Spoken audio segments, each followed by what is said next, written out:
السلام علیکم، welcome to my YouTube channel relation with Islam. امید کرتی ہوں آپ سب خیریت سے ہوں گے۔ آج کی اس ویڈیو میں ہم پڑھیں گے صحیح بخاری کی حدیث نمبر 117۔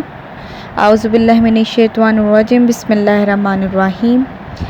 ایک رات میں نے اپنی خالہ میمونہ بنت حارث رضی اللہ تعالی عنہا زوجہ نبی کریم صلی اللہ علیہ وسلم کے پاس گزاری، اور نبی کریم صلی اللہ علیہ وسلم اس دن ان کی رات میں انہی کے گھر تھے۔ آپ صلی اللہ علیہ وسلم نے عشاء کی نماز مسجد میں پڑھی، پھر گھر تشریف لائے اور 4 رکعت نفل نماز پڑھ کر آپ صلی اللہ علیہ وسلم سو گئے۔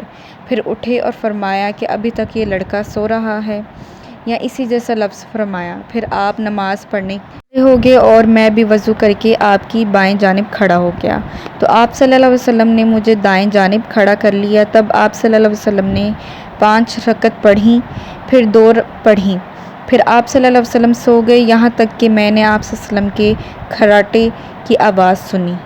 پھر آپ کھڑے ہو کر نماز کے لیے باہر تشریف لے آئے۔ یہ تھی صحیح بخاری کی حدیث نمبر 117، جو ہمیں رات کو سونے سے پہلے علم کی باتیں کرنے کی ہدایت دیتی ہے۔ امید کرتی ہوں آج کی ویڈیو آپ کو پسند آئی ہوگی۔ ویڈیو کو لائک، شیئر اور کامنٹ ضرور کریں، اور ڈیلی احادیث سننے کے لیے میرے چینل کو سبسکرائب کریں۔ تھینک